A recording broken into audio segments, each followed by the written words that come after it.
Hello नमस्कार friend, मैं मनोज कुमार आपके बीच में लेकर आया मैकेनिकल इंजीनियरिंग, जिसमें हम देख रहे हैं फ्लूइड मशीन, हाइड्रोलिक मशीन, जिसमें हम देख रहे थे फ्रांसिस टरबाइन। अभी तक हम फ्लो रेशियो के बारे में देखे थे, आज हम उसके आगे देखेंगे विड्थ रेशियो। विड्थ रेशियो क्या है? Width ratio V1/D1 equal to क्या हो जाएगा? Width of the blade of inlet at inlet upon dia of blade of inlet. ये कितना होगा? 0.1 से 0.45 तक। अगला है number of blade. Number of blade क्या है? 16 से 24 तक होगा, 16 से 24 भी हो सकता है। अगला है discharge, equal to pi D1 upon D1 into B1 into VF, क्या हो गया? डिस्चार्ज। अगला है डिग्री ऑफ रेशियो, ये कितना होगा? 0 से 1 तक। अगला है कैप्लन टरबाइन। देखेंगे Kaplan turbine axis flow reaction, ये कैसा टरबाइन है? ये एक्सिस फ्लो टरबाइन रिएक्शन है, जो कि हम चार्ट में देख लिए थे। अगला है runner power depend on upon inlet condition only, ये किस पर है? इनलेट कंडीशन पर डिपेंड है। अगला रनर पावर क्या हो जाएगा? इसका हो जाएगा MVW1 इंटू U1। अगला डिस्चार्ज देखेंगे तो हो जाएगा पाई/4 D0² minus DV² into VF2। Speed ratio कितना है? 1.4 से 2 है, और फ्लो रेशियो 0.4 0.7। यहाँ पर क्या होगा? VF1 इक्वल टू क्या हो जाएगा? VF2। और नंबर ऑफ बकेट क्या है? 4 to 8 है। विड्थ रेशियो 0.1 to 0.3 है आपका। इसी तरह डिग्री ऑफ रिएक्शन ये 0.52, इसमें 0 से 1 है, इसमें 0.5 से 1 है। अगला peripheral velocity of inlet and outlet, तो V1 U1 आया तो U2 इक्वल टू क्या हो जाएगा? पाई D0 n अपॉन 16। अगला देखते हैं प्रोपेलर टरबाइन।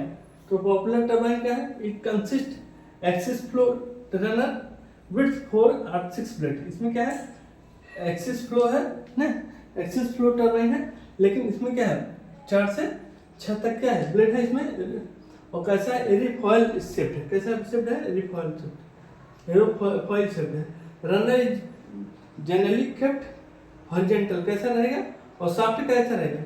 इसमें रनर कैसा रहेगा? हॉरिजॉन्टली रहेगा और सॉफ्ट वर्टिकली रहेगा। Full load efficiency is good, full efficiency के लिए वेरी गुड है। देन पार्ट लोड एफिशिएंसी के अपेक्षा क्या है? फुल लोड एफिशिएंसी गुड रहेगी। अगला देखेंगे मॉडल रिलेशनशिप फॉर टरबाइन। तो इसमें स्पेसिफिक स्पीड क्या हो जाएगी? NS equal to NPU √P upon H power 5/4। और यूनिट स्पीड क्या हो जाएगी? NU N upon √H। और unit discharge Q0 QU upon Q upon √U। और unit power PU equal to P upon √H। और डिस्चार्ज कोफिशिएंट हो जाएगा CQ बराबर Q upon N into D power 3।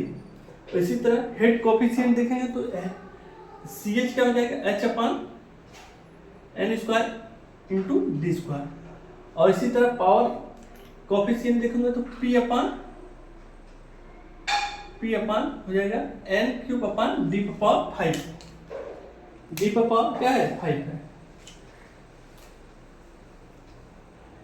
P upon D power 5 है। अगला है देखें कैरेक्टरिस्टिक कर्व। तो इसमें main characteristic curve are variable speed curve, are constant head curve. अगला है ऑपरेटिंग कर्व किस पर है? कांस्टेंट स्पीड पर। और मॉर्सल कर्व किस पर है? कांस्टेंट एफिशिएंसी पर। आपका देखेंगे head remains constant in R3 above curve. इसमें 3 कर्व देखेंगे। पहला main characteristic curve are constant है कर्व, या तो कह सकते हैं ये किस पर है? डिपेंड है। किसके लिए? ये पेल्टन व्हील बोल सकते हैं टरबाइन के लिए।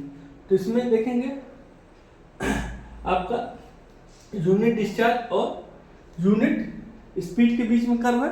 तो क्या हो जाएगा, इसमें क्या हो रहा है आपका, जब अपना 1/4 आपका गेट ओपन हो रहा है तो क्या होगा, डिस्चार्ज क्या रहेगा, कांस्टेंट रहेगा, लेकिन क्या होगा, यूनिट स्पीड क्या बढ़ रही है, रिमेनली क्या होगा, बढ़ रही है। ये इसमें सब जब फुल गेट तक भी खोलेंगे तो क्या होगा, रिमेन आपका डिस्चार्ज यूनिट क्या है, यूनिट डिस्चार्ज आपका कांस्टेंट है, लेकिन यूनिट स्पीड क्या हो रही है, लगातार बढ़ रही है। इसी तरह यूनिट पावर और यूनिट स्पीड के कर्व देखेंगे तो क्या हो रहा है, इसमें एक बार आपका यूनिट स्पीड भी बढ़ रही है और आपका यूनिट पावर भी बढ़ रहा है, यूनिट स्पीड भी बढ़ रहा है। तो क्या हो रहा है इसमें, अगर आप 1/4 खोलेंगे तो क्या हो रहा है, तो नज़दीक ही अगर 0 हो जा रहा है, और इसमें क्या हो रहा है, जिस तरह खोलेंगे जल्दी जल्दी आकर क्या हो रहा है, 0 हो जा रहा है, और हाईएस्ट यूनिट पावर हो रहा है। अगर फुल खोलेंगे तो इसमें क्या हो रहा है, गेट अगर फुल खोल देंगे तो हाईएस्ट क्या होगा, यूनिट पावर इसमें मिलेगा। इसी तरह एफिशिएंसी भी इससे हो जाएगी। एफिशिएंसी में क्या है, जब एकदम फुल खोल देंगे आपका यूनिट क्या ओवरऑल एफिशिएंसी बढ़ जाएगी, और आपका लास्ट में क्या हो जाएगा, आपका एक ही जगह जहाँ पर 1/3/4 1/2 गेट खोले थे उसी पर आकर क्या होगा, यूनिट स्पीड 0 हो जाएगा, यूनिट स्पीड पर क्या हो जाएगा, 0 हो जाएगा। इसी तरह रिएक्शन टरबाइन का देखेंगे तो क्या हो जाएगा, ये आपका यूनिट डिस्चार्ज का है और ये आपका यूनिट स्पीड का कर्व है। तो क्या होगा, इसमें आपका धीरे धीरे अगर गेट खोलेंगे 1/4 खोलेंगे तो उसमें आपका जो पड़ रहा है स्लोप इसका पड़ रहा है कांस्टेंट है, लेकिन बढ़ता जा रहा है, बढ़ते हुए इस पे बढ़ते, इसमें दोनों बढ़ेंगे, ये भी बढ़ेगा ये भी बढ़ेगा, दोनों बढ़ेंगे। उसमें क्या है आपका यूनिट पावर में क्या है, आपका 1/4 खोलेंगे, 1/4 अगर खोल रहे हैं तो आपका इसी तरह जैसे इसका था पेल्टन टरबाइन का, उसी तरह क्या होगा, बढ़ेगा 1/4 में यूनिट स्पीड नजदीक तक जाएगी, यूनिट स्पीड, और इसमें क्या है आपका पावर स्पीड, यूनिट तो बढ़ेगा, यूनिट पावर तो बढ़ेगा, लेकिन स्पीड क्या रहेगी, कम रहेगी। इसी तरह ओवरऑल स्पीड के देखेंगे तो ये फुल के लिए हो गया, ये 1/3/4 के लिए हो गया, 1/2 के लिए हो गया, और ये 1/4 के लिए हो गया। क्या हो रहा है, इसमें आपका ओवरऑल एफिशिएंसी बढ़ तो रही है, लेकिन यहाँ क्या है, यहाँ पर 0 हो जा रहा है, यूनिट स्पीड पर क्या कर, यहाँ पर जाता है 0 हो जा रहा है। अगर सबसे कम किस पर है, सबसे कम आपका 1/4 के लिए। तो आज हम क्या देखे हैं, फ्रांसिस टरबाइन जो बचे हुए चीज थी वो देखे हैं, कपलन टरबाइन, पॉपुलर टरबाइन और कैरेक्टरिस्टिक कर्व देखे हैं। अभी पेल्टन टरबाइन का देखें, रिएक्शन टरबाइन का देखेंगे, देखें अगला हम कपलन टरबाइन के लिए देखेंगे। तब तक के लिए धन्यवाद।